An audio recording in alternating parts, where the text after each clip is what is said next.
And is it true that you were supposed to win the world title from Vader if it wasn't for the incident that occurred with Arn Anderson?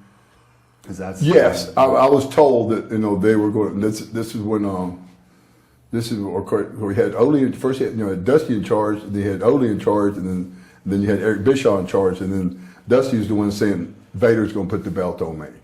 Now Vader told us a long version of that incident. Could you sum up what happened there?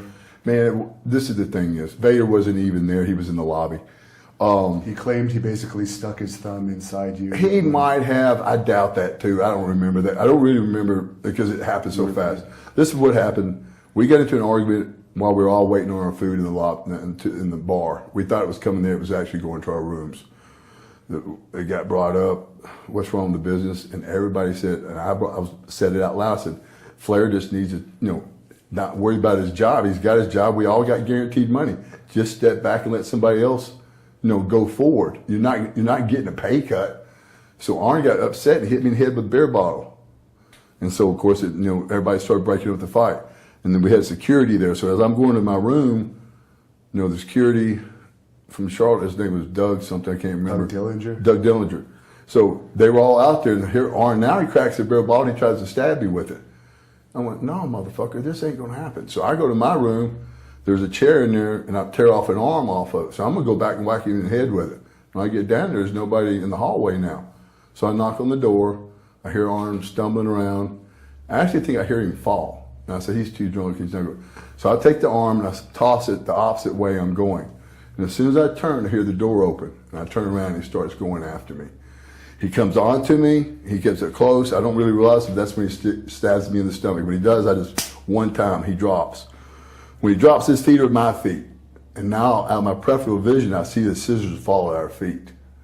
And he's not, I didn't knock him out, just not enough to knock him off of me to the ground. And he had the scissors first, right? He had the scissors first. Now, he lunges for the scissors the second time.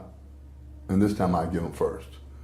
And then I stab him back. Because at that point, you're thinking it's a life or death. Well, it is a life or death. I mean, I know I got stabbed 3 times here in my face and once here. But I'll be honest with you, I never realized I was stabbed. I never knew it until when Tuco Scorpio said, I guess it was him, he says, hey man, you're killing dude. And I had got Arn by the back of the neck and I'm stabbing him everywhere. And hitting him with also, not just stabbing him, but hitting him as well. And then it hits me, I'm standing over him, I'm going, motherfucker, what's going on here? So I take the scissors and I threw him as far away as I could from both of us. So I said, he's hurt, man. So I reached over to grab him. When I did, blood comes out of me, it hits the wall. Now I realize I'm stabbed as well.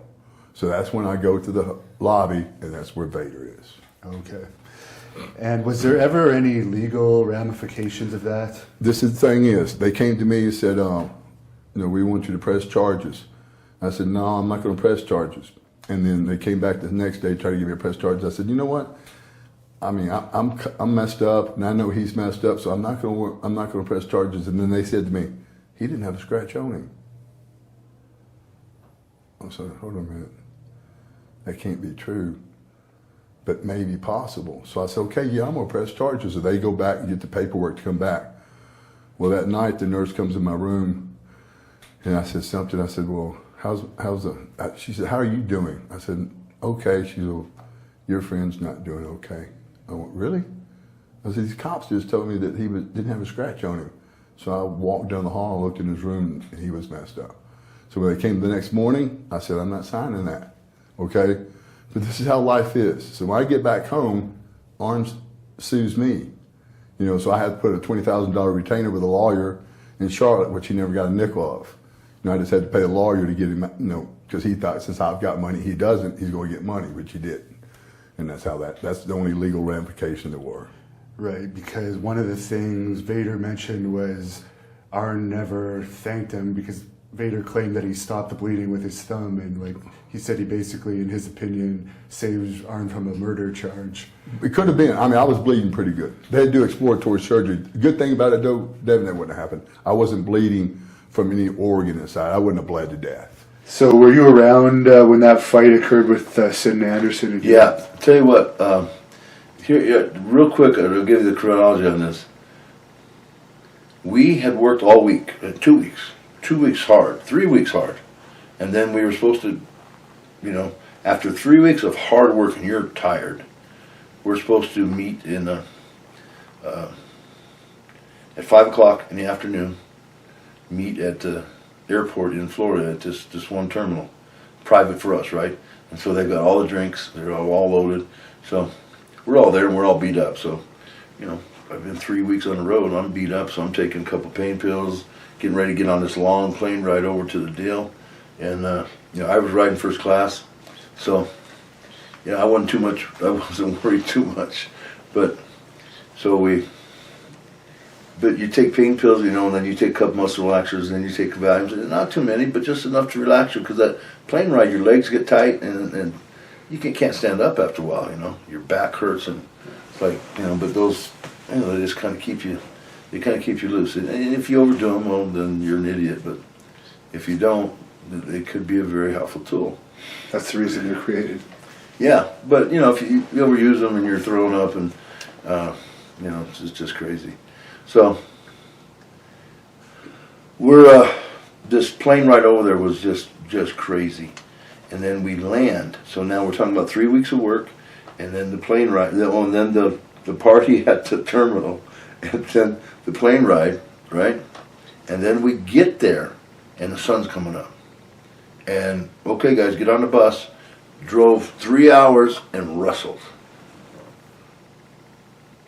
Wait a minute, we're not going to a hotel and sleep? Because that blew me away after that, all that, you know. That's a long time. And then wrestled, and then got on the bus again and drove another to the next town. 4 hours to the next town. Didn't stay in that town. I thought, well, we'll wrestle, you know, and everyone will get off the bus, and then we'll wrestle and then go to a hotel and, you know, sleep it off and travel the next day.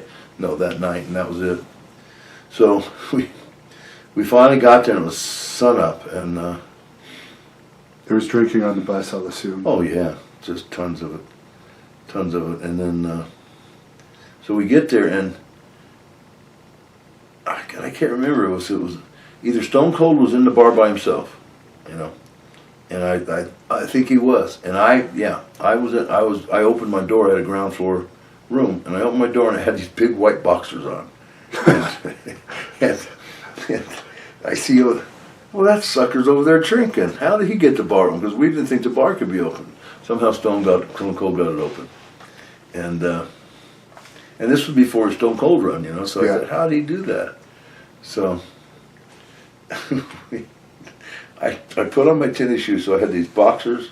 Imagine a 400-pound guy in white boxers and tennis shoes, no socks, and no shirt. And I come walking over there, and Stone Cold just starts laughing. He says, well, have a beer, Leon. You look like you need one. I said, sure do. So we started drinking and talking, you know, and this was a really nice hotel, but there was no one there. And so I'm in my boxers at this bar. And Stone Cold tells the story. It's funny as shit. Here's Leon sitting at this 5-star bar in Europe, and and we're just like oblivious. I mean, you're oblivious because you're numb. Yeah. I mean, you know, 3 weeks on the road is murder, and then it just kept going and kept going and kept going, and finally they pushed us, you know, till it popped, and suddenly Stone Cold and I, we hear this. What's over there? My God, they're fighting. That's Arn and Sid. And we didn't move. We didn't move. We had our beer and just, shoot, they're man, that's serious. We did not move, no help or nothing. It just like, didn't ever cross us. We were so tired and intoxicated. It's like, you know, I can't get over there. Shoot, I don't know if I could get over there alone. What I do when I got there. You're in your boxers. Yeah. Anyways. I'd get beat up or shoot, cause more trouble. So, next thing I know, Sid comes walking over and he's doing Frankenstein walk. So he's literally, I mean, he's Frankenstein. I said, Sid, what's wrong with you? He was my partner, so I got up off the stool. And then I looked closer and I said, man, he had a hole in his stomach right here. And it was about my thumb. And that's where it had been stabbed with those scissors, because you figure both scissors, you know. Because you came to Arn's room or something, and Arn had a pair of scissors in the room or something. No, I didn't see it, so I can't comment. It's one great. All I saw was Sid coming over.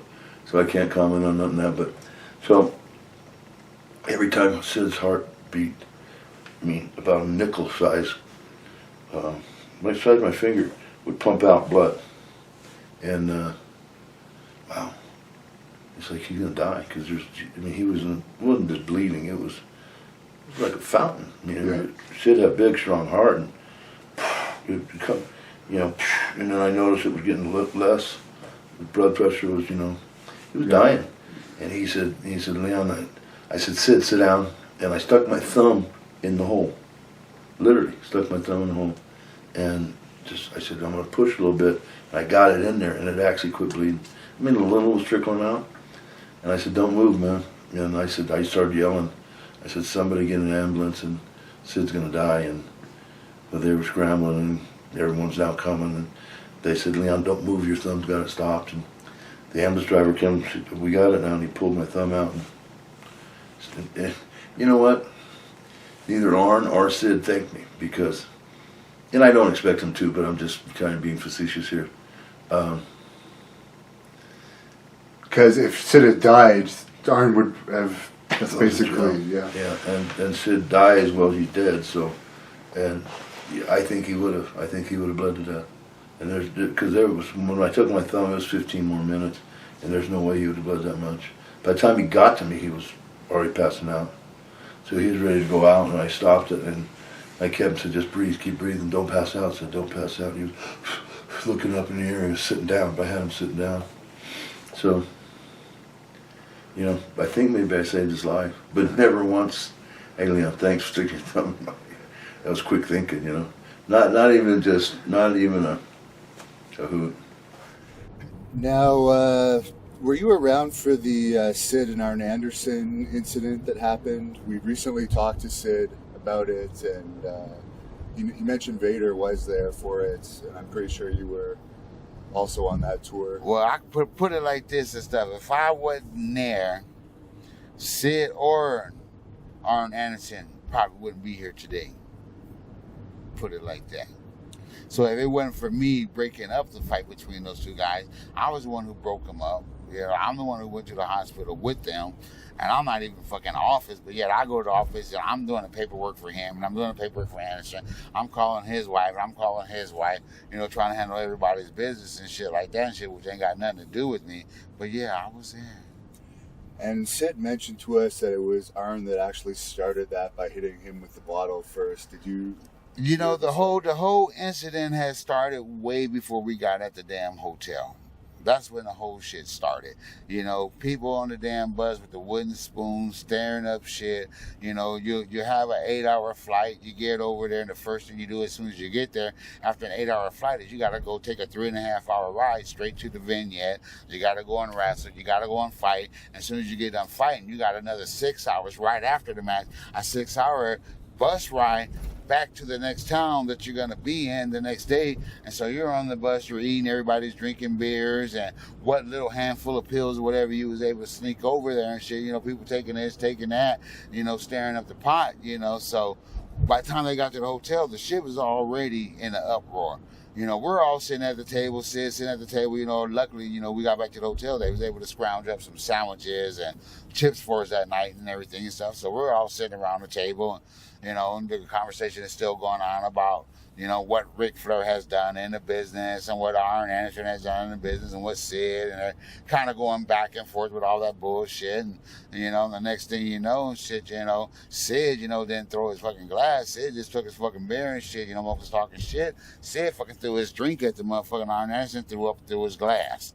That's how the shit started and shit. Shit escalated. When the shit started like that, Sid, Sid, everybody always thought Sid is just a big, pussy, this person did this, person did that. Sid is a big, scary motherfucker. When that motherfucker get to the point where he get mad and he want to do something, and that's what happened. It pushed him to the point he was ready to fight. You know what I mean? Arn Anderson threw the glass. They got ready to brawl at the table. Dillinger broke it up, told everybody to go to their room. Everybody's, party's over, let's close it down, it's time to go. It's late, it's about 2 o'clock, 2:30, 3 o'clock in the morning already. Didn't get back to the hotel till about 1:30 from the trip, already, so. All right, you want the true story? Your guide has no marbles in the race? and was there. Yes. They got into bickering at one another in the bar like the boys do when they're drinking. And they said some nasty things to one another. Well, Aaron Anderson, you're Ric Flair's buddy, that's the only reason you get booked. Well, you're just a big steroid head, that's the only reason you get that kind of back and forth. So my room was right here and Orange was across the road from him, so I hear Sid Vicious yelling at Aaron Anderson, you man, where are you, you son of a bitch? So Aaron has come down trying to get in his door, and Sid hits him on the door opens and Sid hits him with the leg of a chair that Sid had been carrying. Aaron falls in, and I think he may have landed on the bed because he comes out with the scissors in his hand. Sid took off up to his room and he was trying to get his key in the door, and Aaron ran up and stabbed him in the side. Boom, boom, boom. Oh my God. So I think my second wife was married to him then, so I said, oh my God, he's stabbing him. So what are you going to do? There's blood pouring out of his side there, and Sid's holding his side, so Sid goes outside and falls over. Oh my God, Aaron, I'm trying to think, the guy was the in-house security. Doug Dillinger. Yeah, Dillinger. So Dillinger comes down and says, where'd you go? I have no earthly idea. The guy, I think Sid hit Aaron with a stick or something. Aaron come back and stabbed Sid. Sid has run outside, he's fell over outside, he's bleeding. We need an ambulance. So the police come, they take him to the jail and do all the things, so then they send them both home. And I really don't know what happened after that. I mean, nobody got fired, but I mean, it was just started over two guys not getting along. And There could have been charges laid by the police over all that, so I guess everyone was involved was lucky. yeah, in Britain it could have been. Yeah. And yeah, in England, yeah, but Yeah. they said if you send them home in the morning, we won't arrest none of them. So they technically deported them, I guess you could say. They put them on the plane. Which is good for you, because I guess as the agent in charge, you would have been dragged into all that, the whole court case, and I wouldn't have seen it then. I'd have been in bed. You know how that is? No, I was in bed, so never saw nothing. So I guess you didn't want to even dare like get anywhere close to them when this was going on, because like they're too wild. It was ridiculous. Two big old boys and little old me getting in the middle of that. No, sir.